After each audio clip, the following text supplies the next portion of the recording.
Hey everyone, it is day 55 of the 95 Days of Award Season posts, and I am your host, Cinephile Mike, your friendly neighborhood cinephile, and it is day 9 of the Razzies Dozen. Now today I am talking about the second Pinocchio film of the season, but unlike Guillermo del Toro's version that has been dominating award season, I am here to discuss Robert Zemeckis' live-action, as it were, or live-action/CGI remake of the Disney classic. Now, this film is one of the most nominated films at the Razzies with 6.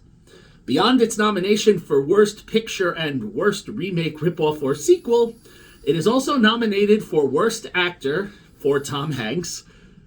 Geez, Tom, another Razzie nomination this year? Not your year. Worst Supporting Actress for Lorraine Bracco for her voice role of Sophia the Seagull. I'll get there later. And Director Zemeckis has 2. One for being Worst Director, and the other for Worst Screenplay, which he shares with co-screenwriter Chris Weitz. I don't have to get too much into the plot on this one because we all know Pinocchio. I talked about it before, and when I spoke about Del Toro's film, I referenced the Disney one, which we all know and love. Disney here has just tried to remake their own, so we'll just jump right into the critique on how they brought to life the 1940 version. Now, like many of the properties that Disney has been remaking lately, in my mind, little sidebar, the only one that was enjoyable for me was Beauty and the Beast with Emma Watson and Dan Stevens. All of the other recent ones, Aladdin, The Lion King, Dumbo, Lady and the Tramp, Mulan, and that's just to name a few, none of them were able to really recapture the magic.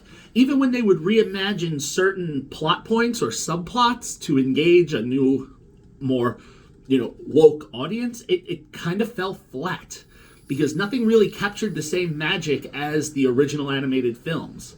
They tend to do pretty good when they create the backstory or origin films for antagonists. Maleficent and Cruella I felt were thoroughly enjoyable, and they humanized the villains. And in Pinocchio, they tried to capture some of that humor and moments from the original film, but it's a struggle. Now, while Benjamin Evan Ainsworth, young newcomer, provides a very enjoyable Pinocchio, and Joseph Gordon-Levitt is able to recapture Jiminy Cricket's jovial air almost to a T that for a moment I thought they had used the original Cliff Edwards recording, and I had to check to see if a new actor re-recorded this. But besides those 2 vocal performances, the rest of the film unfortunately does kind of fall flat. Tom Hanks, while a young-at-heart spirit and usually a great joy to watch on screen, doesn't give us a Geppetto to really root for. And hence, his nomination in this one may be warranted. You may recall, I said he didn't deserve to be nominated for Elvis. That was a standout for me.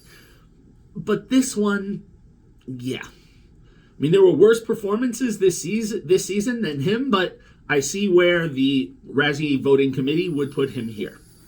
Now, the nomination for Lorraine Bracco, not fair. Much like I said for Pete Davidson when I talked about Marmaduke, it's hard to judge vocal performances, and for her, she has a total screen time of less than 10 minutes in a 100-minute movie, so there really isn't enough time to make a legit argument for her. This was an extra character that they added that they didn't need, but I don't feel there was enough for a Worst Supporting Actress nomination here.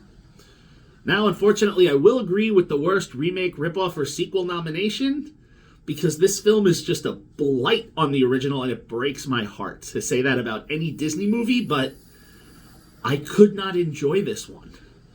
And as a result, yeah, Worst Screenplay and Director, again, breaks my heart to say, especially because I love Zemeckis, and when Zemeckis and Hanks work together, it's magic. I mean, Forrest Gump, Polar Express, but not here. Not for this one. Worst Picture, I've seen worse this year. So while I do understand the nomination, I think there were others that belong. Maybe leave the Disney films alone.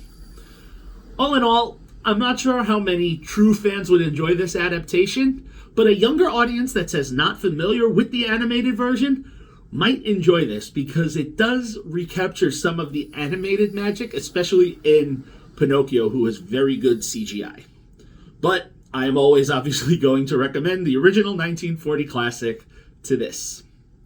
For me, I only give this film a 2 out of 5 stars. It's a little bit of a miss.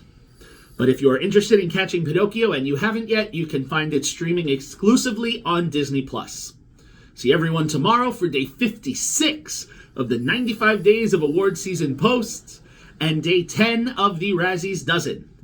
Yes, we're coming to the end of the Razzie set.